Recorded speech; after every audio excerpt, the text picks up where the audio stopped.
Baik, selamat pagi teman-teman Payung University. Tadi kita menyempatkan 13 menit bersama Pak Lukman.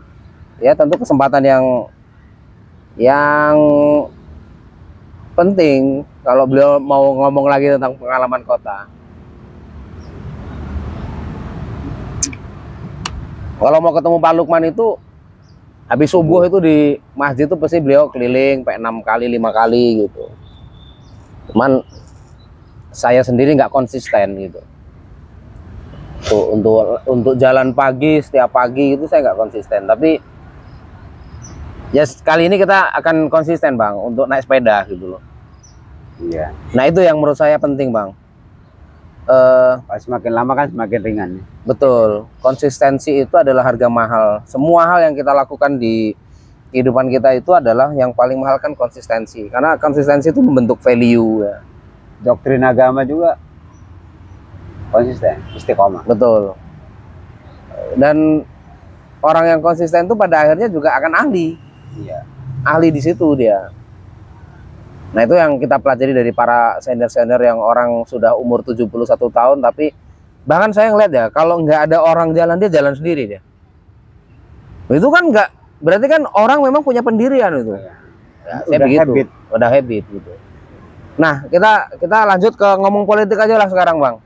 Apa? Ya kan ini tadi politik yang kejeda kita kan, karena nanti kita luangkan waktu sama beliau karena beliau minta podcastnya yang apa namanya khusus, bahkan dia ngajaknya ke Payungnya aja podcastannya. Oke saya bilang. Nah sekarang kita mau membahas politik kota gitu ya. Kenapa partai politik hari ini itu seperti mengalami kemandekan gagasan. Jadi partai politik itu hanya menampung gini. Partai itu kan sebenarnya garda terakhir supaya militerisme tidak masuk. Banyak orang mengatakan, "Wih, parlemen dibubarkan aja. Partai itu dibubarkan aja." Dan Fahri Hamzah terakhir di podcast Total Politik, "Wih, jangan wih. 98 itu kita memperjuangkan keran demokrasi ini supaya militerisme tidak masuk. Kalau sudah sampai militer masuk, partai bubar, militer masuk, susah lagi kita, ada kayak Mesir kan gitu." Sedangkan hari ini yang terjadi, partai politik sudah terjadi ya liberalisme seperti ini, tapi kemudian di dalam tubuh partai politik sendiri tidak terjadi demokratisasi. Iya. Saya mau kritik ini karena saya kan juga harus boleh mengkritik kan. Boleh. Contoh, Prabowo juga gak diganti tuh di Gerindra. Karena emang dia dikultuskan juga menurut saya kan. PDIP juga sama, nggak ganti-ganti itu. Jadi seperti terjadi ada bayang-bayang kerajaan lah. Jadi mungkin karena kita juga berada pada alam pikir lama ya di monarki ya. Negara kita kan sebenarnya negara yang memang dulu kerajaan-kerajaan kecil kan, kerajaan-kerajaan yang banyak kan gitu. Lalu orang percaya pada mitologi ya kan, terah, ya keturunan siapa kan gitu. Dan itu ditentang oleh Pram menurut saya. Orang tidak dilihat secara pikirannya, tapi lihat dia keturunan siapa. Ya oke, bibit, bebet, bobot dalam falsafah Jawa juga dikumandangkan gitu. Nah, kenapa kok di era digitalisasi orang bisa memverifikasi, orang sedang bicara demokratisasi, tapi di dalam tubuh partai politik tidak terjadi demokratisasi. Menurut Abang apa itu? Kenapa bisa begitu? Iya.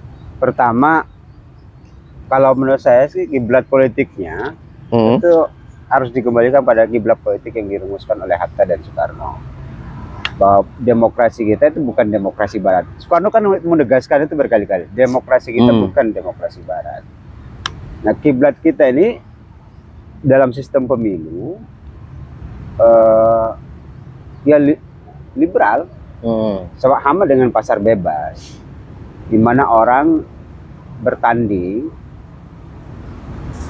ya di arena yang sama dengan kemampuan yang tidak sama. Itu sangat liberal kan. One man, one vote, one value itu liberal banget. Jadi kita walaupun ada orang yang menolak bahwa kita tidak berkiblat pada politik barat, demokrasinya, Itu sebenarnya dalam bentuk prakteknya tidak bisa dibantah. Itu soal ideologisasi pilihan sistem ya. Itu pertama. Yang kedua, karena dari sistem itu kemudian turunlah cara pikir yang mempengaruhi para politisi kita, elit utamanya di tingkat pusat. Makanya satu-satunya undang-undang yang tidak pernah direvisi itu, tidak ada perubahannya, undang-undang partai politik. Bagaimana kemudian kendali partai itu ada di pusat. Soal otonomi daerah itu tidak berpengaruh pada otonomi partai di daerah. Maka calon itu banyak ditentukan oleh pusat. Nah, itu juga kritik saya secara internal terhadap sistem bapak, tidak pada satu partai. Dan ini saya konsisten suarakan sejak saya belum masuk ke partai. Termasuk kalau pencalonan itu kan tanda tangannya harus pusat ya? Iya, padahal kan harusnya tanda tangan dari ketua partai dan sekretaris partai lokal cukup kan? Iya. Berarti kan tidak terjadi demokratisasi. Iya. Terjadi kapitalisasi, sentralisasi keputusan, iya. Dan kemudian itu menyebabkan ada kapital yang masuk gitu. Walaupun ada bahasa lain itu untuk menyegah raja-raja daerah juga. Jadi plus minus lah ya. Tapi nanti kita fokus pada sistem partainya aja dulu. 3, menurut saya partai ini hanya dikelola sebagai sebuah lembaga yang berkepentingan untuk pemilu. Ya. Mestinya kan ada fungsi-fungsi partai yang tidak dijalankan. Dan mudah-mudahan sih dengan masuknya saya dalam sistem itu, dan kawan-kawan lain yang dulu kerja bareng mau ikut juga bergabung dan membantu, partai ini harus bekerja terus, tidak hanya 5 tahunan atau menjelang pemilu. Minimal ada sumbangsih pikiran lah, mengaktifasi pikiran di tubuh partai politik itu penting menurut saya. Iya, karena menurut saya partai ini kan kenapa dia berjarak? Ini hasil renungan ya, refleksi saya begitu saya masuk ke partai. Kan orang alergi tuh, risih banget kalau bicara soal partai politik. Karena dia berjarak. Seharusnya menurut saya lembaga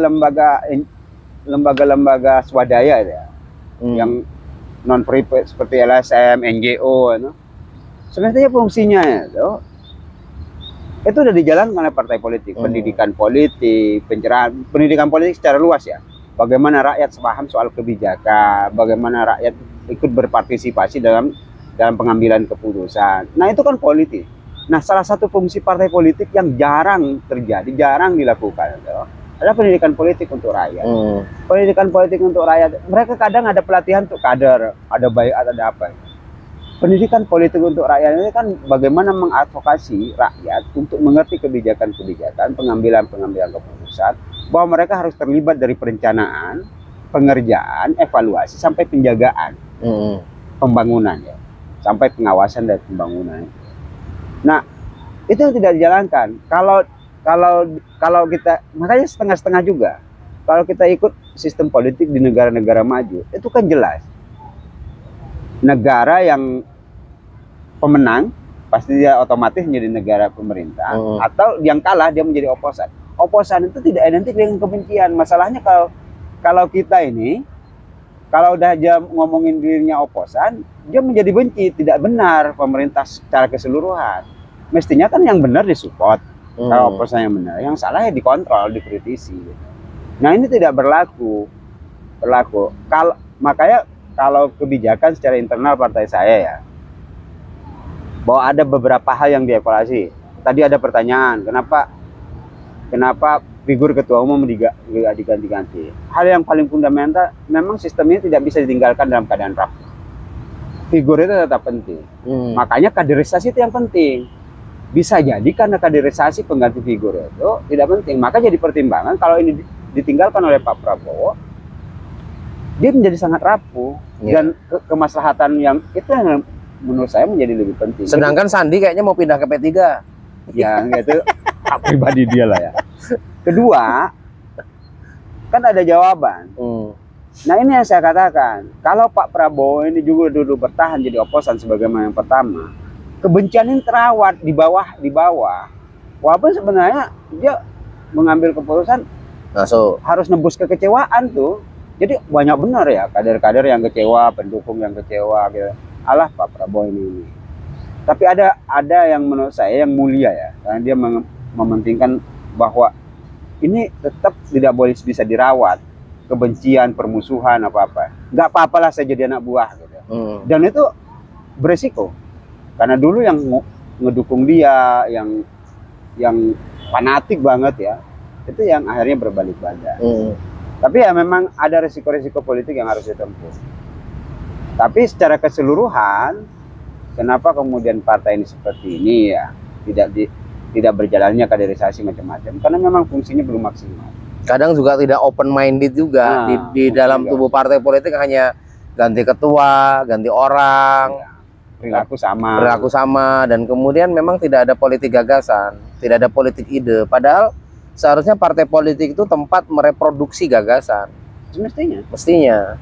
Kalau kita nengok partai-partai terdahulu ya, menurut saya hebat. Ya kan Pak Karno, Bung Hatta. 1955 itu bukan isapan jempol sebagai pemilu yang paling demokratis. Dan bagaimana Nasir bisa duduk bareng sama Aidi. Itu kan luar biasa. Dan itu gagasan yang bertarung itu, makanya Aidi ini ya kawan berpikir saya, musuh diskusi saya, lawan berdebat saya, ya kawan berpikir saya. Karena saya ini berdebat, maka kami pulang sama-sama mikir. Berarti kami berkawan sebagai sama-sama pemikir. Nah itu tidak terjadi. Saya partai, kalau toh memang pemain hari saya awal diaktifkan, mestinya dia mengambil wewenang. Jadi kawan berdebat itu sebenarnya lawan berdebat, kawan berpikir kan. Itu malah sebenarnya malah menguji mentalitas kita tuh jadi lebih baik ya. Kawan sesungguhnya itu malahnya. Ya menurut saya iya. Jadi kan saya sama Mas Dharma berbeda pemikiran ya. Nggak ketemu kita dalam perdebatan kalian. Kita sama pulang, sama-sama mikir, kemudian kita ketemu lagi. Makanya open. Kalau kita yang tidak pintar, saya katakan kalau kita tidak pintar seperti kita podcast kemarin, ya kita harus lebih pintar mendengar. Karena semakin kita banyak ngomong, padahal kita tidak pintar, akan kita ketahuan semakin goblok. Semakin ketahuan gobloknya. Makanya kalau kita nggak punya gagasan, kita kumpul dengan orang-orang yang memang punya gagasan besar, cukup dengar. Bahkan diam itu lebih berbahaya. Iya, ya itu nggak terukur kan? Nggak bisa diukur. Kecuali emang dia nggak bisa ngomong. Emang dia nggak bisa. Jadi diamnya karena nggak punya gagasan ya ada. Tapi diamnya orang pintar itu memang. Dan menurut saya money politik dari akibat dari tidak adanya gagasan progresif. Mereka punya kebingungan, capek untuk mendekati rakyat. Bagaimana kalau dia pintar dan dia juga punya strategi politik uang? Nah, dia nggak punya kepercayaan diri. Oh iya. Dia nggak punya kepercayaan diri. Meskipun dia menang.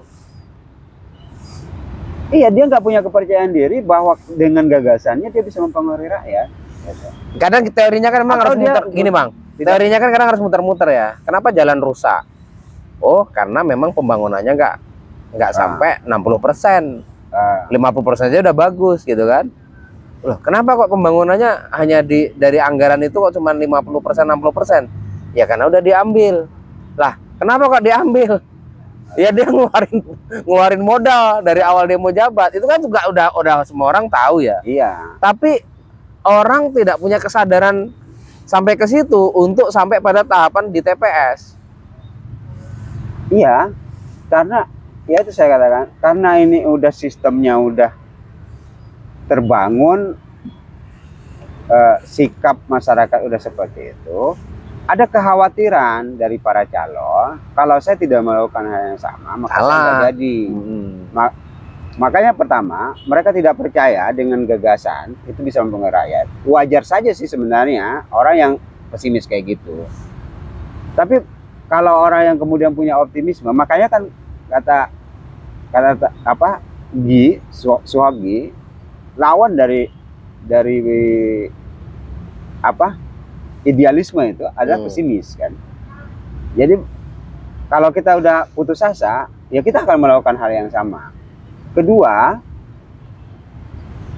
orang takut kalah gitu. Dia udah punya gagasan, dia tidak punya kepercayaan, takut kalah, makanya dia nggak berani bertarung untuk mengubah sistem itu. Karena dia terlalu takut untuk kalah. Artinya keinginan untuk menjadi penguasa, jadi pejabat itu tinggi banget. Harus jadi. Makanya dia mengorbankan kepentingan kebaikan tadi, hal-hal yang ideal yang mestinya dipertahankan itu kan menjadi luntur. Kenapa? Ya menurut saya orang yang kemudian melakukan itu padahal dia tahu itu buruk, kemudian dia melanggar itu yang ambisinya paling gede kan. Terus kenapa ya terjadi proses apatisme juga dari masyarakat itu sendiri? Hanya berani keluar-keluar di medsos misal, tapi kemudian yang keluar-keluar ini juga mentalnya tidak mau melakukan gerakan gitu loh. Gerakan kepedulian untuk misal kayak dulu kan kita bikin film NPWP nomor piro wani piro itu kan respon orang tuh tetap pakai politik uang gitu. Lalu kemudian dia marah tuh kalau jalan jelek. Dia marah juga. Gitu, tapi itu karena distrust, Mas. Jadi pertama, apatisme itu melahirkan sikap permisif. Kalau Mas Dharma udah apatis a priori maka Mas Dharma akan permisif dengan tindakannya tuh. Udah ya nggak apa-apa gitu kan. Kedua, dia akan melahirkan sikap cuek, acuh, bodoh amat dengan kebijakan. Ya kalau saya pernah berpikir gini, akhirnya politik uang aja kalau mau menang. Pernah sih saya mikir gitu. Lah karena saya mengupayakan diskusi di komunitas itu, diskusi kita kan nggak jeda-jeda ya. Payung itu nggak kurang-kurang bicara politik, pendidikan politik, diskusi, menawarkan konsepsi di publik itu nggak kurang-kurang. Bukan hanya ngomong aja, kita juga memiliki sebuah community yang juga melakukan empowering loh. Artinya saya kalau mau mengatakan partai mana sih yang punya effort seperti mohon maaf Payungi gitu, belum ada di kota ini saya melihat. Tapi duit mereka punya. Mereka tahu mata anggaran di kota ini, tahu mereka ini, anggaran yang ketok mereka juga. Gitu. Tapi bagaimana ini menumbuhkan ide-ide kreatif sehingga kota ini tumbuh bukan karena tadi politik-politik uang tadi, tapi kota ini memang tumbuh karena proses ide-ide yang memang bisa dimunculkan lalu ditangkap, dibantu oleh kebijakan politik. Ya lah, contoh Jalan Payung itu udah 4 tahun bang, jalan masuk Payungi itu jelek loh bang. Dan saya juga nggak teriak-teriak, santai aja saya. Toh teman-teman saya juga ada di dewan, tak biarin aja. Cuman beberapa kali ada pamong yang ngomong. Jalan masuk yang sebelah mana? Jalan masuk Payung itu kan sebelah kanan kiri kan pamong-pamong minta di semen gitu loh. Dicor, minta dicor ya. Kalau di aspal nggak apa-apa, tapi biasanya kan sama pemerintah dicor kanan kiri supaya lebar gitu kan. Iya. Ya sampai hari ini kan juga nggak dilakuin. Terus masuk drainase yang dalam gitu. Tapi kita pikir gitu, nggak ada itu juga Payungnya rame kok.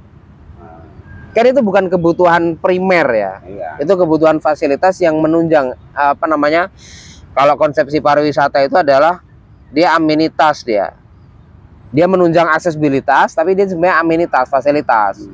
Nah kita kan menghidupkan atraksinya, kalau akses ya lumayan lah, meskipun tadi Pak Lukman juga komentar, jalan masuk Payung udah jelek lagi ya, baru dibangun. Itu yang depan proses dikritik. Dikritik dia karena dibangun jelek. Kan? Itu kan jelas karena persoalan siapa yang ngebangun, setoran dia berapa. Saya mau katakan itu karena proses politik uang gitu. Iya. Kalau kontraktornya juga tidak ditekan, tidak dimintain, insya Allah dia pasti ya bangun bagus lah, karena ada pengawasan. Iya. Kalau soal keuntungan itu kan memang udah dihitung. Nggak mungkin kan orang kerja nggak dikasih keuntungan. Yang nggak dihitung itu setoran itu. Iya, nggak ada hitungannya setoran itu gitu loh. Masalahnya orang kan juga permisif terhadap setoran itu, nggak ada yang teriak-teriak. Masyarakat sipil kita Muhammadiyah NU juga kan diem-diem baik permasalahan kayak gitu. Kalau ya mungkin teriak secara individu, secara konstruktif. Kemudian misal ya civil society macam-macam ya, bukan hanya Muhammadiyah, bukan hanya NU gitu. Tapi yang paling kuat menurut saya mereka tuh masyarakat sipil yang memang bisa mendorong. Dan kita bisa tuh kolaborasi. Perguruan tinggi, ya perguruan tinggi ini penting. Ya, menurut saya ini partai harus menjalankan fungsi itu. Jadi orang tidak alergi lagi bekerja sama dengan. Kenapa bekerja sama dengan partai? Karena ini bukan soal kepentingan backup kepentingan politik, tapi backup kepentingan rakyat. Masyarakat. Kalau dia bicara soal kepentingan masyarakat, dia netral, maka dia nggak akan melihat partainya apa kok. Kan kalau kata Gus Dur itu kebaikan itu kan bukan tanya kalau kita berbuat baik nyumbang ke orang. Dia nggak akan tanya apa agamamu, apalagi apa partaimu kan? Jadi persoalan kebaikan itu bukan persoalan apa partainya, ini soal sosok yang memperjuangkan apa ya. Jadi, ya saya pengen melihat itu sih.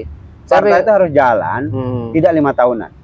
Itu solusi kaderisasi bisa jalan. Tidak ada lagi kutu loncat, tidak lagi orang yang tiba-tiba nggak pernah berkeringat di partai tiba-tiba dihadang dengan orang yang punya macam modal, dikat sama yang punya mana. Jadi kalau abang nanti setelah ini kok ada yang geser, orang dewan mana geser abang dari Gerindra, abang nggak akan berpatah lagi. Artinya abang memilih Gerindra ini udah Gerindra aja gitu aja, hanya sebagai kendaraan. Toh abang kan mewakili individu abang sebagai personal. Kalau saya pikir kayak gitu. Ya kan kalau gini ya, soal platform pemikirannya tuh, hari ini sebenarnya saya tidak melihat partai yang bekerja rutin, sustainable. Bahwa hari ini saya memilih Gerindra pada kepentingan saya, menurut saya kan hari ini apa yang bisa saya lakukan, dan saya bisa melakukan itu karena saya salah satu pengambil kebijakan di tingkat kota ya. Ya, saya akan berusaha melakukan itu. Kalau platform ini juga enggak, ya kan nggak bisa juga kemudian nggak sama ya, nggak sejalan. Ya Gerindra mungkin bisa ngusir saya, atau saya merasa tidak nyaman lagi di Gerindra. Jadi saya tidak bisa menjawab apakah kemudian saya tidak memilih partai lain atau sama sekali berhenti di politik, karena itu kan akan menambah traumatik, bukan hanya saya, tapi kawan-kawan juga. Oh, udahlah nggak usah masuk itu buktinya Bang Rahmat gagal. Oh iya. Ada tanggung jawab di belakang saya terhadap para aktivis bahwa itu aja gagal, gimana kita kan? Trauma itu kan terwariskan tuh. Akhirnya kita semakin alergi gitu. Nah, tanggung jawab itu juga penting sebenarnya, yang jadi beban di pundak saya. Kan saya ngomong dengan beberapa kawan-kawan aktivis, kenapa sih? Ya, pasti mereka hari ini nyari bukti. Nah, saya hanya ingin meyakinkan, dulu saya berpikir nyalon yang menang. Nah, begitu saya diskusi lagi sama kawan-kawan, kemenangannya tidak kemenangan dengan meraup jumlah suara, kemenangan mempertahankan gagasan, itu juga kemenangan.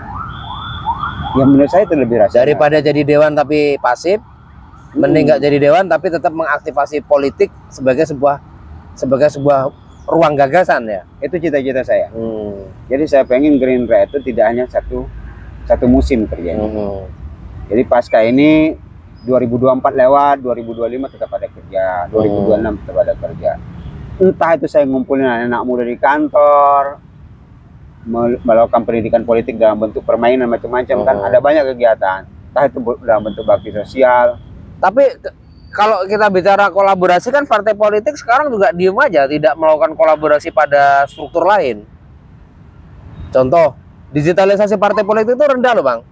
Kecuali dia malah main sponsor. Beda Bang, antara partai politik digitalisasi, antara kesadaran partai politik ngiklan bersponsor di Facebook atau di media-media Instagram. Yang mestinya dikerjakan adalah digitalisasi partai politik adalah apa yang dikerjakan partai politik, di-upload, di-update terus di akunnya partai politik. Iya. Misal abang sedang mengadvokasi sebuah masyarakat disabilitas, ya kan, ada komunitas disabilitas, abang bantu, yuk bikin gerakan apa gitu. Meskipun abang tidak memakai atribut Gerindra misal, tapi abang menggunakan person, itu kan juga bisa secara personal seorang politisi. Saya katakan abang sekarang sebagai politisi. Itu abang juga ngupload tuh di kegiatan keseharian. Itu yang saya sebut digitalisasi para politisi, atau kemudian partai politik sendiri dia mengupload semua politisi-politisinya, para kader-kadernya apa yang dikerjakan. Yang terjadi hari ini saya lihat di Lampung bahkan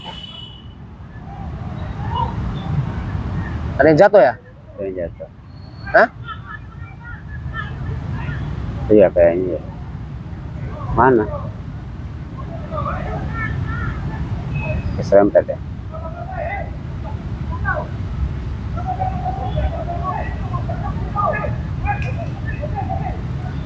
Kesambar mobil ya.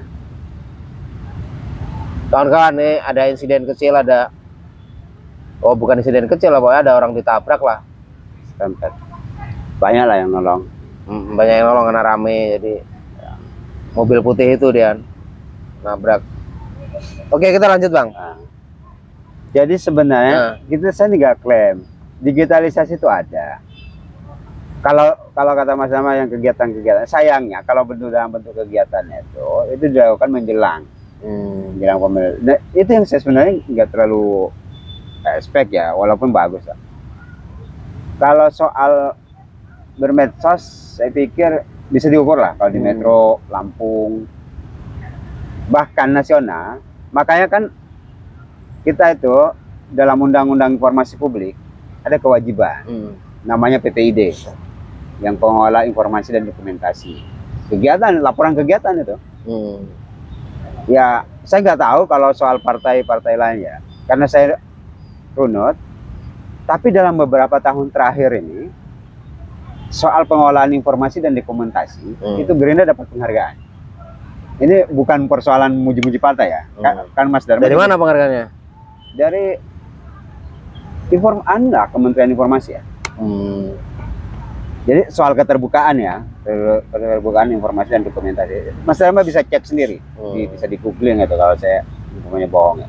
Apakah partai lain juga? Ya, saya juga nggak ngerti. Karena yang terpublikasi di media ya itu kan. Jadi soal laporan ini kan kita juga bingung kalau satu partai pada 1 tahun dia wasit, terus apa yang menjadi laporannya? Ya kan pertanyaan kita. Makanya yang paling efektif itu kalau di Lampung ini nggak tahu saya, kalau Gerindra itu udah digitalisasi KTA, sistem pendaftaran juga udah digital gitu. Kalau di tingkat nasional sama lah yang partai-partai anak muda milenial KPS gitu ya. Jadi orang nggak perlu lagi datang, bisa cetak sendiri, bisa posting sendiri fotonya, bisa upload sendiri fotonya kemudian jadi kartu. Web juga udah aktif, Metro yang belum. Kita lagi gagal untuk pembuatan web. Kita juga pengen ada digitalisasi. Paling kan tingkat kesulitan kita orang yang mendaftar menjadi anggota partai. Tapi kalau partai ini menarik suatu saat, kita nggak perlu capek-capek datang ke rumah menawarkan. Gimana cara mensiasati ini di era yang orang seolah-olah ini kan terjadi kenaifan ya. Masyarakat seolah-olah dia anti terhadap partai politik, malu atau enggan, sungkan kalau ada partai politik, risih gitu. Tapi di tengah-tengah abang masuk ini gimana caranya kita juga bisa membuka peluang bahwa oke, kita hanya mau diskusi, Anda nggak perlu memilih saya juga. Saya hanya ingin mendengarkan bagaimana program kegiatan yang mesti di kampung ini ngapain gitu.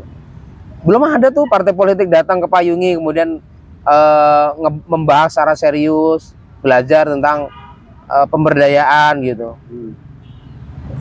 Padahal kan itu pemberdayaan adalah satu pakem yang harusnya dikerjakan oleh partai politik. Iya, pemberdayaan itu. Pemberdayaan dalam bentuk literasi, ya pendidikan politik itu. Ekonomi, kreatif, sosial, bahkan keagamaan yang mendaku partai agama gitu. Seharusnya nggak usah malu-malu, dan warga kemudian juga nggak mesti bahwa ketika dia datang ke sebuah ya kayak reses lah.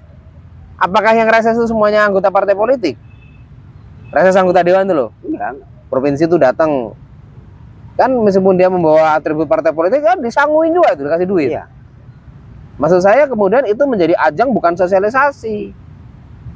Yang terjadi kan sosialisasi Perda, sosialisasi Pancasila yang menjemukan. Dan ketika saya diminta untuk beberapa partai politik meminta saya untuk jadi pembicara, saya tuh memilih untuk menyampaikan sesuatu di luar pamflet itu. Misal pamfletnya tentang sosialisasi Perda atau sosialisasi Pancasila. Saya nggak akan bicara tentang Pancasila dengan, kan pemateri biasanya ada 2 atau 3 ya. Pemateri yang dibawa dewan itu, dan saya salah satu akademisi gitu. Saya nggak akan ngebahas Pancasila tuh saya. Dalam arti satu, ketuhanan yang Maha Esa kita jelasin bagaimana sejarah anti. Saya langsung bicara tentang Pancasila sebagai praktek-praktek baik. Jadi karena orang tuh kan kalau diceramain banyak kan ngantuk, Bang. Iya, benar. Nah, kemudian saya bercerita tentang pemberdayaan Payungi, bagaimana Pancasila itu kalau diperas jadi Ekasila adalah gotong royong gitu.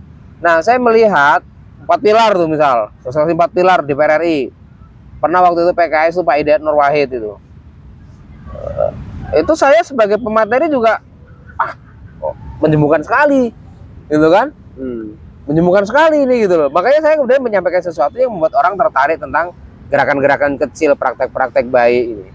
Nah, mestinya partai politik mulai membumi hal-hal yang lokali, hal-hal yang ya dia tidak jargonis, hal-hal yang menginspirasi itu kemudian menjadi potret bahwa ini penting disorot, ini penting untuk kemudian menjadi inspirasi bagi para politisi-politisi dimanapun.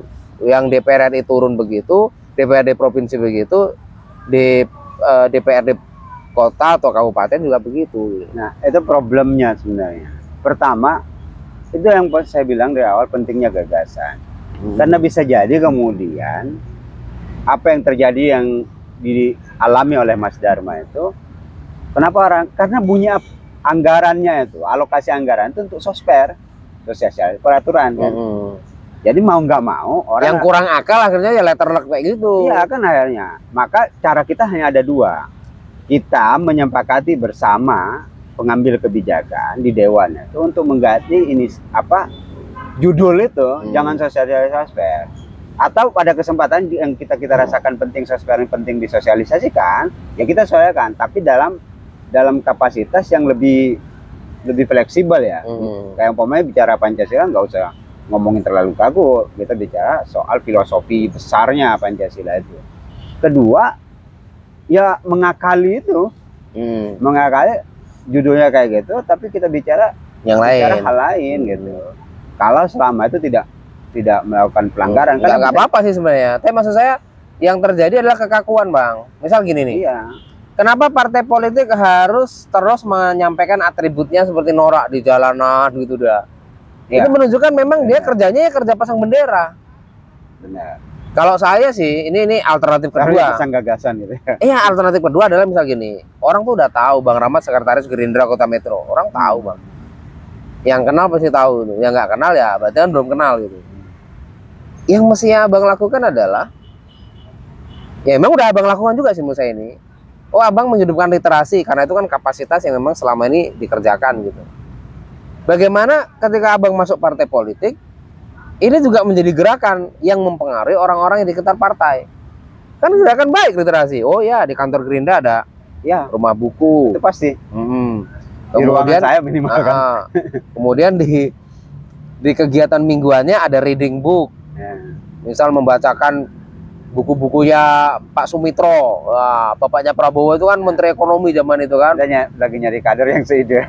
Hah? Nyari kader yang seide. Kalau nggak sama kader seide, Abang bisa aja. Saya, Pak Sutio. Kalau kawan-kawan mau, siap. Stisipol tuh ya. Ketua Stisipol kita tuh kan orang Visipol. Ya. Kemarin saya lihat gini sih, Unila. Kalau partai lain minta juga saya siap. Iya. Jadi gini, Visipol itu Unila kemarin kunjungan ke Nasdem, towernya Nasdem itu. Dijelasin dengan digitalisasi. Kan saya lihat videonya di Taufik Basari itu. Keren banget nih Nasdem pikir Wan.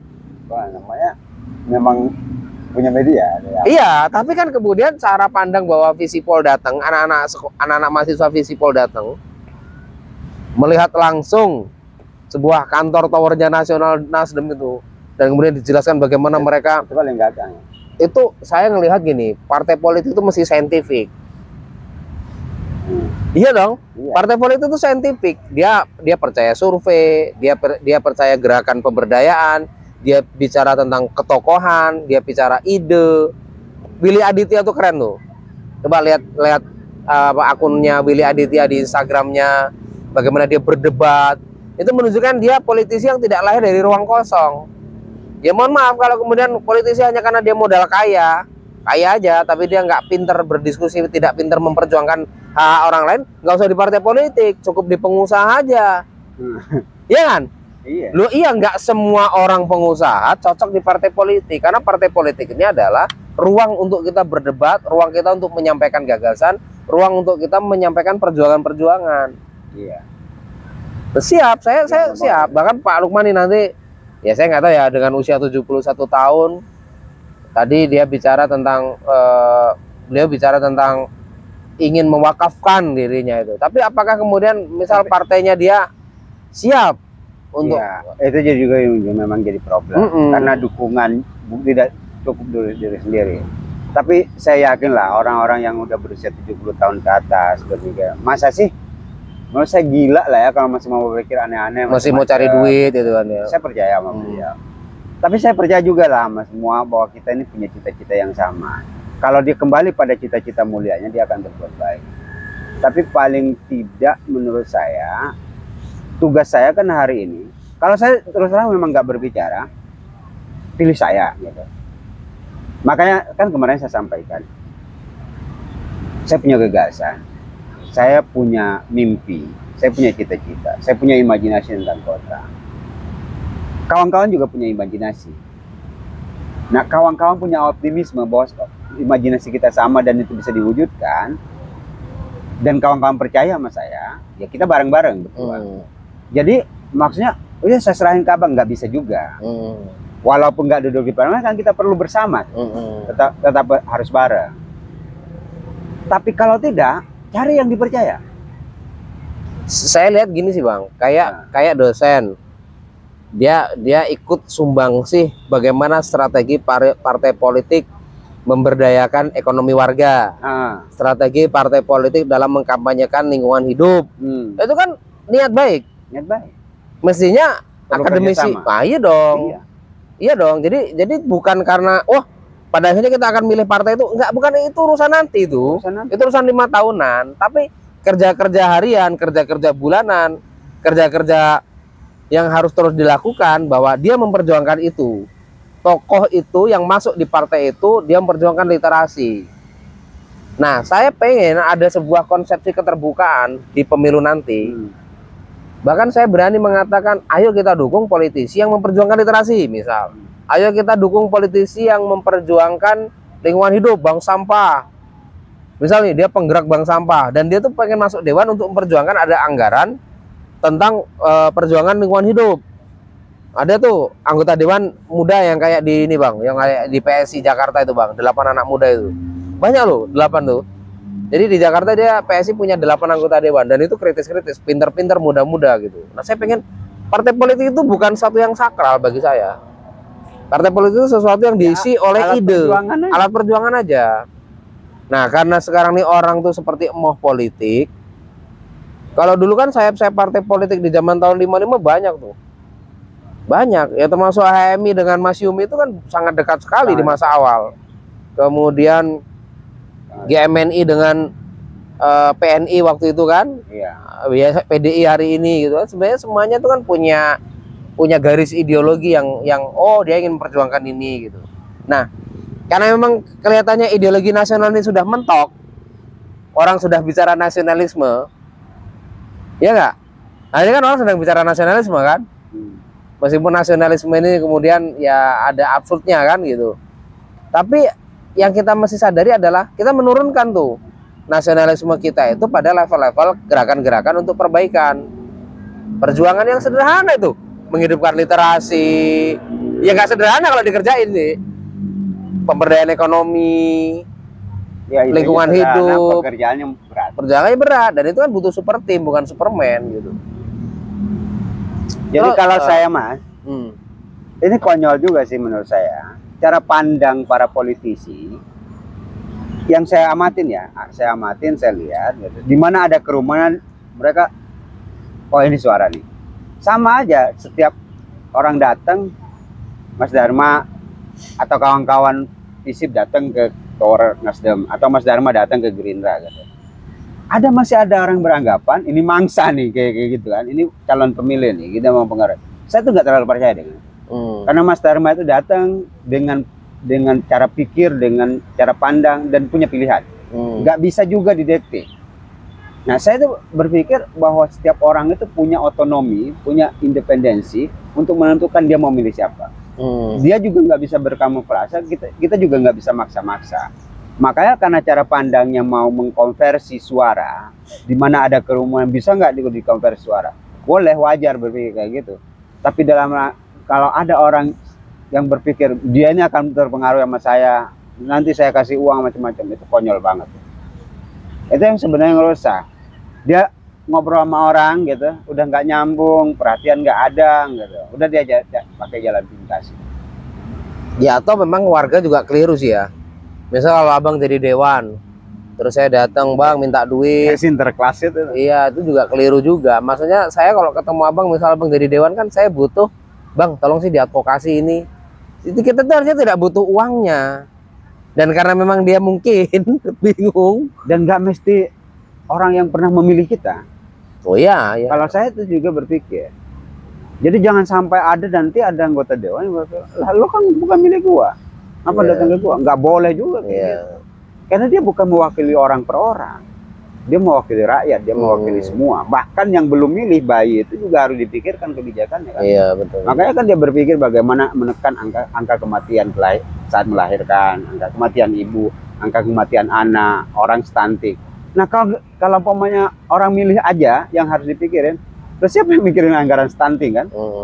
Jadi sebenarnya bukan itu yang diwakili. Makanya ya jangan sampai yang mau diajak ngobrol, yang mau diajak diskusi itu ada orang yang seide sama kita. Dia tidak akan menambah gagasan apapun. Makanya saya berpikir kalau kawan-kawan tidak risih sih, kenapa saya takut ngajak kawan-kawan ini ngobrol diskusi gitu ya di ini? Karena saya mengalami ada beberapa kawan menyerang, kenapa sih bang di partai gitu. Kemudian habis dia mereka menjaga jarak gitu. Ya saya nggak nyalahin mereka. Karena citra partai politik mungkin memang belum sampai kesannya baik pada orang-orang yang baik itu gitu. Kita belum bisa meyakinkan mereka bahwa ini akan baik-baik saja. Atau mereka yang mengaku baik tapi belum teruji juga pada akhirnya tidak melihat realitas politik juga begitu. Iya. Kalau tadi mengatakan bahwa oh ya partai politik jelek kemudian saya kabur, padahal kan keputusan-keputusan penting di kota ini melalui jalur politik. Iya, dalam pengertian politik lebih luas kan. Masa kita mau minta Kodim mutusin kebijakan kota kan gitu. Iya. Nah menurut saya sih itu citra itu yang harus dibangun. Saya senang kalau umpamanya kawan-kawan suatu saat kumpul di kantor, kopi ada, gorengan seadanya ya. Karena hari ini kan saya juga tidak bisa menjanjikan lebih banyak kan. Ya saya tahu abang kan nggak punya duit. Iya. Itu satu. Dan orang-orang mesti tahu bahwa menjadi pengurus partai politik itu sebenarnya malah keluar duit. Ya. Malah keluar duit. Apalagi kalau nanti beliau misal jadi dewan atau nggak jadi dewan, kan kita sedang ingin memperjuangkan satu wadah gitu loh. Iya, saya ingin terus bekerja. Makanya yang menjadi problem juga terjadi kanibalisasi di tubuh partai politik. Saya hanya bisa berhenti bekerja, berhenti di partai, saya dipaksa berhenti. Kalau dipaksa berhenti gitu kan, artinya memang partai itu memang nggak mau berubah. Memang nggak butuh saya juga. Dia tidak menghargai ide, tidak menghargai gagasan gitu. Nah saya kira banyak sih gagasan-gagasan penting tuh kemudian terlempar karena persoalan kapital gitu ya.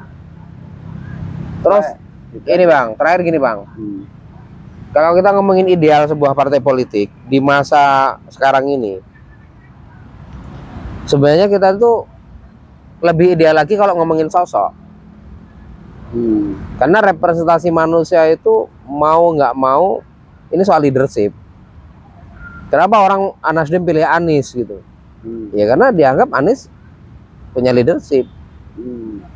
Kenapa orang ada yang milih Andika, ada yang milih Ganjar itu? Suka nggak suka ini kan persoalan lain tuh. Tapi kan orang menyorot kenapa orang itu banyak yang suka, kenapa dia di follow banyak orang gitu. Saya kira dia sudah banyak bekerja lah. Saya nggak suka sama abang, tapi ada yang suka sama abang dan abang udah di follow banyak orang gitu. Kan subjektivitas saya tidak suka sama abang ini juga sebenarnya nggak ngaruh-ngaruh aja, asal memang orang yang memfollow itu kan memang suka pada apa yang sudah dikerjakan. Kalau saya kan tingkat kecerdasan literasi orang itu akan mempengaruhi. Saya itu akan mempengaruhi cara pikir ya. Saya itu paling tidak setuju sebenarnya desakralisasi lembaga, sakralisasi lembaga, termasuk partai politik, termasuk sakralisasi figur. Boleh kita mengagumi orang siapapun gitu, tapi posisikan dia tetap sebagai manusia yang bisa salah bisa benar. Jadi kalau umpamanya figur itu penting ya. Penting. Tapi kalau dia sampai umpamanya kita akhirnya menyerang orang lain sebagai nggak benar, satu-satunya simbol kebenaran dari dia. Itu persoalan dia. Itu ya. Dia jelek bagusin satu orang, jelekin orang lain. Nah, itu yang juga harus dilawan. Problem dia itu. Jadi sakralisasi partai politik, sakralisasi figur itu harus dilawan dengan desakralisasi. Makanya saya tuh kalau dalam doktrin yang bukan doktrin ya, dalam materi yang selalu saya ajarkan terhadap kader-kader yang pernah saya didik, yang perlu pertama kali adalah desakralisasi. Apapun tidak boleh dikeramatkan. Kalau dia memang salah, tegur dia salah. Nah, makanya kemudian ada istilah dekonstruksi cara pikir kan. Kita hancurkan dulu tuh orang yang mengkeramatkan sesuatu itu sampai mereka netral. Netral baru kemudian kita berpikir pandang ini secara objektif benar salah. Kalau saya ini salah, kamu nggak boleh harus taat sama saya. Jadi semestinya yang harus dirombak soal senioritas macam-macam. Karena itu hegemonik juga. Itu kekerasan verbal. Kalau kita baca Gramsci, Habermas gitu. Ya, menurut saya kita akan tercerahkan ya dengan soal-soal bahwa kita juga menindas orang sejak dalam pikiran kita. Bahwa kita sudah tidak berlaku adil itu. Kan kalau umpamanya kayak Mas Dharma sama saya ini ngomong gitu ya. Soal adab sih oke gitu ya. Tapi kadang-kadang pemanggilan abang dengan ade ini, abang ade ini, kita udah punya buat kasta ya, sosial kan. Itu apa ya? Kayak patriarki itu. Nah figur ini itu bisa berbahaya ke situ Mas. Jadi boleh sosok figur itu di ini. Nah itulah yang kemudian bukan patriarki siapa ya? Primordial. Macetnya primordial yang akhirnya feodal. Ya. Macetnya kaderisasi di partai politik karena terfokus pada satu figur. Ada kekhawatiran pemainnya di Gerindra, Pak Prabowo siapa gantinya, tetap stabil nggak partai ini, di PDIP juga kayak gitu. Itu relevan yang diomongin Pak Lukman tadi. Pemimpin itu dilahirkan karena proses. Iya. Gerakan, gagasan dan gerakan. Dia gagasan bagus, gerakan enggak kan juga problem. Dia gerakan bagus, nggak punya gagasannya agak kurang juga nanti akan terbentur gitu. Benar. Seperti halnya kebaikan-kebaikan yang tidak pernah memperbarui diri, dia kan jadi beban tadi itu. Tapi kalau kaderisasi jalan, percaya aja bahwa sebenarnya akan normal. Ini karena semua partai nggak jalan kaderisasinya. Atau gini Bang, memang abangnya harus juga bikin FGD Bang. FGD mingguannya di kantor itu. Kayak misal lah ya. Iya, FGD tapi yang diundang macam-macam tuh, akademisi ini, orang dari partai politik ini diundang semua. Boleh. Yang abang anggap pinter. Boleh. Jadi FGD itu daftar namanya udah ada. Itu masukan ya kan? Ya. FGD namanya, artinya abang jangan undang politisi yang asal ngomong. Misalnya abang undang akademisi dari Sipol siapa, Pak Sutio. Dari Yayan siapa, UM siapa, partai politik ini kira-kira siapa yang nyambung. Terus mereka mau ngomong apa. Dan udah ada namanya. Kita memang udah buat ruangan. Jadi bukan liar gitu loh.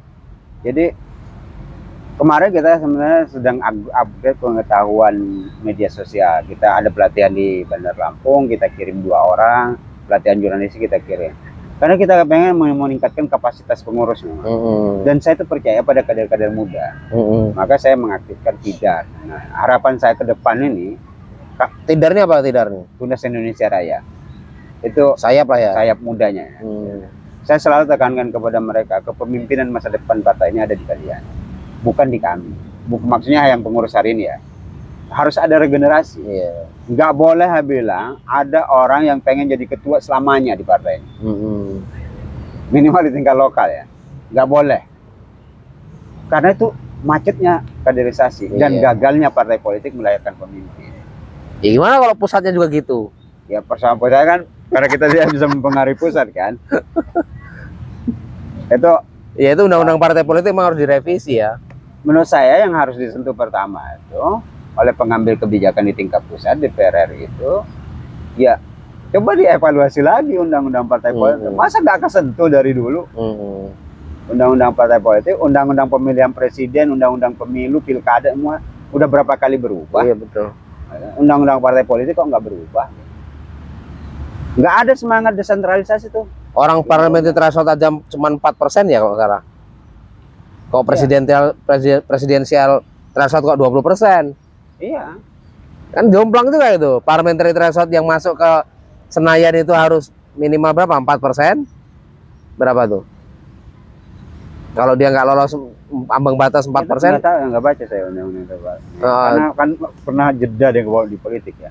4% apa 2? Enggak, 2 nggak masuk. 4 ya? 4 kayaknya. Terus kemudian presidensial threshold kok malah 20%. 20%. Akhirnya orang bingung karena yang partai-partai gurem-gurem ini nggak bisa nyalonin. Iya, memaksa untuk koalisi. Nah, betul. Itu kan akhirnya juga kepentingan mayoritas. Iya, kan? Betul. Jadi kalau ada hari ini, saya selalu ngomong, ada yang nyalahin penyelenggara gitu ya, partai politik, nyecer tuh penyelenggara. Loh yang buat undang-undang siapa? Ya mereka sendiri tuh ya. Ya pertanyaan kita kan kayak gitu. Kenapa nyalahin penyelenggara? KPU Metro, KPU Provinsi, gitu. Itu pelaksana undang-undang. Bukan pengubah, bisa mengubah dan merevisi undang-undang. Jadi apa yang kemudian tertulis di situ secara tekstual itu yang mereka wajib jalankan. Kecuali dia masih multi interpretasi ya. Jadi saya selalu ngebela ya soal pembagian dapil macam-macam. Sekarang yang buat rumusan itu siapa? Pasal-pasalnya kan. Saya gini Bang, kan ada tuh lumbung suara PDIP itu Jateng, ya kan? Lumbung suaranya PKB itu termasuk Jatim. Jadi itu lumbung suaranya PKB itu. Harusnya kota ini juga mikir gitu. Lumbung suaranya Gerindra itu di mana tuh? Kalau dia fokus pada satu teritorial tertentu, dia akan jadi lumbung tuh. Lumbung suaranya Demokrat di mana tuh? Kalau tidak terjadi lumbung, berarti tidak bekerja semua partai ini. Saya ingat pesan Aidit, kader yang tidak paham data, dia harus pakai sarung saja keluar. Nah ini yang kita, hari ini orang kan nggak boleh dong terlalu membenahi saya yang baru masuk di partai dengan ekspektasi macam-macam. Tapi segala masukannya itu kan menjadi catatan saya.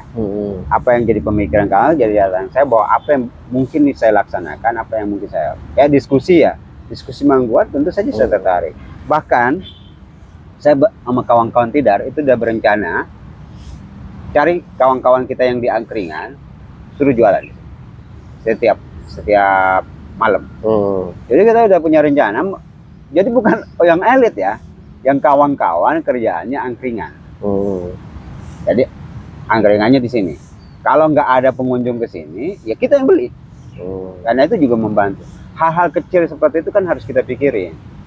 Nah, termasuklah ide Mas Dharma tadi soal diskusi. Nah, FGD mingguan. Karena kan saya khawatirnya kan kawan-kawan ini diundang ke partai, nggak mau kalau orang luar.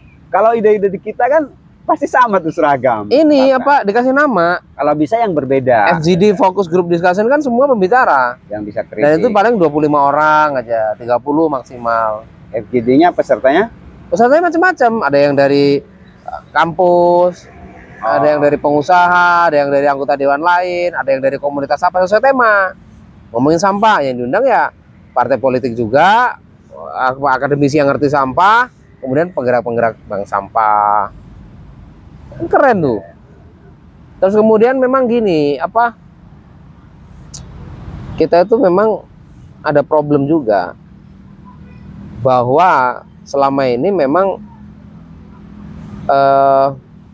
terjadi emoh partai. Iya, itu yang terjadi problem emoh partai. Itu yang agak berat. Karena memang partai selama ini ya kusak-kusuk juga sih, Bang. Bukan hanya emoh, risih. Enggak, orang-orang partai ini kusak-kusuk juga sih. Aku nih kalau nggak kenal sama abang aja paling males ngebahas-bahas kayak gini kan. Iyalah, kayak saya dulu kan. Iya kan. Apalagi aku tuh kan, makanya saya tuh maklum. Aku aja kan udah berapa kali golput kan, nggak milih, artinya males milih lah gitu. Tapi bukan berarti kita tidak demokratis loh. Kita ini demokrasi tiap hari. Demokrasi itu demos kretos, kedaulatan di tangan rakyat. Dan kita ini udah berdaulat loh di lingkungan kita itu. Itu demokrasi tiap hari, ada kegotong royongan, malam kemis kumpul, ada suara emak-emak, itu berdemokrasi semua itu. Demokrasi itu sekarang hanya dipahami nyoblos di TPS. Bayangin, di partai politik aja nggak demokratis, ketuanya itu terus. Tapi saya pengen ngomong gini ya soal ketuanya gitu terus. Mas Dharma ini kan juga pasti ngalamin ya. Makanya mungkin itu yang akan sedikit membuat kita paham realitas. Kayak Mas Dharma dipayungi ya. Ini bukan kemudian saya mau membanding-bandingkan. Nyari sosok figur yang kental, ngikat gitu ya. Punya pengaruh, yang omongannya didengar gitu. Kan kerasa sulit juga. Iya. Bisa Mas Dharma ninggalin payung itu. Tapi apakah Mas Dharma punya keyakinan bahwa kerja bakti, pertemuan mingguan, mati, itu tetap jalan? Nah mati, nah, itu kan udah tak jawab juga. Jadi gini. Nah itu yang juga bisa jadi sosok perekat itu di partai belum ditemukan. Makanya kemudian orang-orang partai ini harus realistis. Orang-orang partai ini nggak bisa ngerjain semuanya. Nggak bisa. Yang repot tidak ada yang dikerjain. Kecuali kalau ada paket. Iya. Iya kan? Ya. Jadi maksud saya, kenapa orang partai politik di kantornya sendiri harus menghidupi bahwa sebuah partai politik ada di kantornya itu, dia memberi dampak pada lingkungan kecil aja, satu RT. Kalau itu saya setuju. Tapi mungkin soal kepemimpinan ini ya, soal regenerasi ini, memang betul-betul harus dipersiapkan. Nggak bisa juga gegabah Mas Dharma tiba-tiba ninggalin Pak Yonggi, nggak bisa. Iya. Itu menurut saya harus memang betul-betul dipersiapkan, yakin kita soal regenerasi. Nah, saya umpamanya dalam satu periode 5 tahun umpamanya nggak gagal, nggak berhasil, ya nggak bisa juga dilepas begitu saja, kan tanggung jawab ya. Tapi kalau saya yakin ada sosok, harus lepas, nggak bisa. Michael Sianipar DPW Jakarta itu, PSI, itu membuka bang, gaji mereka berapa, anggarannya kemana aja, kritik terhadap buku APBD seperti apa. Itu dia di apa? PSI. Jadi partai jadi saintifik banget tuh di tangan anak-anak muda PSI itu. Jakarta loh. Oke lah, orang nggak suka sama PSI terserah lah itu. Karena emang ketuanya juga giring nggak jelas juga kan. Tapi ada anak, serius loh. Ada anak, kan saya tuh sekarang itu sering ngedengerin podcast Total Politik. Ya, sering saya ngedengerin, dan memang terjadi saintifikasi di tubuh anak-anak muda terhadap partai politik. Jadi mereka tidak melihat partai politik itu sakral.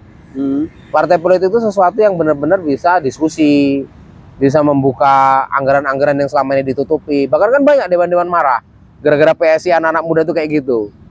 Jadi terjadi sebuah iklim yang berbeda ketika partai politik dipegang anak-anak milenial.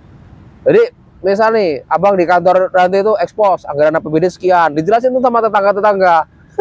Dia itu pendidikan politik. Iya, pendidikan politik itu. Jadi pinter orang-orang itu. APBD itu bukan informasi yang harus dirasakan. Iya. Dan itu dilakukan oleh partai politik. Misal dia kantornya berada di kecamatan. Saya ini kan nggak bisa milih abang, karena aku Metro Pusat. Udah pindah. Hah? Kan dulu KTP-nya Metro Timur. Enggak, aku di Payungi. Sekarang? Iya, KTP ku Payungi. Udah 4 tahun ini, udah 4,5 tahun ini lah. KTP ku tuh Payungi. Udah pindah, langsung pindah Payungi aku. Nah kayak gitu kan. Kalau podcast ini mengatakan bahwa, boy, saya punya kepentingan untuk Pak Rahmat. Ya, saya kepentingan untuk kebaikan yang sedang diperjuangkan beliau gitu. Tapi maksud saya, saya nggak bisa milih beliau juga gitu. Kalau milih Pak Lukman bisa. Kalau saya ini percaya gini ya, sama kawan itu. Saya ngobrol sama Mas Dharma. Mau sehebat apapun saya membangun argumentasi, berbusa-busa seperti apapun mulut saya meyakinkan Mas Dharma. Mas Dharma nggak ke saya, ya tetap aja enggak. Makanya saya percaya, kalau memang orang percaya sama saya, mereka nggak perlu ngomong. Saya meyakinkan, saya juga nggak perlu ngomong. Kalau mereka datang ke saya, sok kami milih abang ini, saya kok malah lebih agak ragu. Apalagi ada orang, saya bisa bawa 1.000 orang. Asli. Nah, malah tukang olah itu. Tapi kalau kan kelihatan tuh kawan-kawan bekerja, apa yang mereka lakukan untuk saya, paling nggak mempengaruhi 1-2 orang ini, meyakinkan ya, meyakinkan orang dalam pengertian, pokoknya dia bicara ini orang baik, punya gagasan apa-apa. Menurut saya itu udah dukungan, dan itu yang real. Iya. Gitu. Itu yang real. Makanya saya nggak perlu sebut si A, si B, si C nih. Karena mungkin ada juga yang secara pribadi mereka jaga ya. Saya ini nggak pengen masuk ke wilayah itu. Kalau mau milihlah saya gitu. Nah, berarti kan kita harus rahasiakan, dia nggak mau terlalu vulgar gitu. Nggak apa-apa. Jadi saya tidak pernah memandang bahwa orang yang harus saya temenin, orang yang harus saya datangin adalah semata-mata adalah orang yang harus memilih saya. Enggak, saya akan terbuka pengen berteman dengan siapa saja. Bisa jadi kan ketidaksukaan orang kemudian melahirkan kata-kata yang awalnya tidak enak didengar, itu sebenarnya ada kata-kata yang bekerja untuk kebaikan kita. Jadi kan bisa saja kan motivasi itu tidak lahir dari teman, tapi dari lawan kan. Jadi ada banyak kan kejadian kayak gitu. Nah, saya selalu memandang saya turun kemana saja itu seperti itu. Nggak ada selama ini ya ajakan memilih. Kadang saya memperkenalkan caleg lain. Toh pada waktunya mereka tahu bahwa saya ini juga caleg. Jadi kalau ada acara jarang saya menyebut saya ini caleg. Oh, ini akan nyalon di dapil ini. Itu tanggung jawab saya sebagai sekretaris partai kan. Ini akan nyalon, kenalkan Bu gini. Kalau umpamanya ada salah dia tegur. Nah, kawan-kawan saya pada ngeritik tuh, kok nggak memperkenalkan? Lah kalau umpamanya udah sering saya ketemu orang, kemudian tiba-tiba oh bapak ya udah kan mereka Itu juga soal tahu. jam terbang sih. Iya, Cara bijak sebenarnya itu soal jam terbang. saya tuh nggak pernah ngerasa terancam ya dengan kawan-kawan yang lain. Ya itu mungkin ada politisi-politisi muda yang mungkin belum bisa belajar tentang itsar itu. Ya, mendahulukan orang lain. Anak-anak muda itu kan seringnya fasabikul khairat. Saya enggak, waktu nobar ya, ada calon saya kenalkan, saya panggil ke depan, walaupun nggak punya maksudnya udahlah nggak usah saya om ini, saya panggil kenalin masyarakat. Waktu reses kumpul di masyarakat, orang lainnya saya kenalin. Jadi menurut saya nggak penting saya ngomong saya ini siapa di sini. Pada waktunya mereka toh juga akan tahu. Iya. Bang, terakhir bang. Gak tahu ini udah berapa menit. Saya kira partai politik kan butuh pendanaan bang. Bohong kalau partai politik nggak butuh pendanaan. Mestinya bagaimana tuh? Pendanaan partai politik di dalam tubuh internal sendiri yang mestinya juga transparan. Tapi di sisi lain yang ingin diperjuangkan oleh partai politik ya bukan hanya soal ekonomi. Soal transparansi anggaran, kemampuan kita dalam meningkatkan value added di tengah-tengah masyarakat, mendorong ekonomi kreatif di tengah-tengah masyarakat, itu juga bisa dikerjakan oleh partai politik. Kan tujuan berpolitik ini kan pada akhirnya kesejahteraan kolektif. Sebenarnya kan partai politik ini ada namanya, kalau kita baca semua ada arti partai politik, ada namanya iuran anggota. Iuran anggota partai politik. Sekarang kan orang jangankan mau iuran partai politik, masuk ke partai politik aja alergi. Apalagi iuran kan. Itu sama dengan bahasa di organisasi. Mau HMI, mau kami, apa-apa ada iuran wajib anggota. Apakah itu jalan? Enggak juga kan, jadi kendala juga. Apalagi ini kita ngomong partai politik ya. Nah, loh, kan pada saat kamu nyalon ada tuh yang milih kamu gitu. Bukannya itu anggota, ya apa-apa. Belum tentu. Nah, konstituen ini dibayar itu kan dikonversi gitu. Makanya iuran anggota ini akhirnya jatuh pada aturan bagaimana anggota dewannya yang jadi itu yang harus iuran. Nah persoalannya bagaimana kalau partai itu tidak ada satu daerah, dia nggak ada bantuan parpolnya, nggak ada iuran anggota dewannya gitu.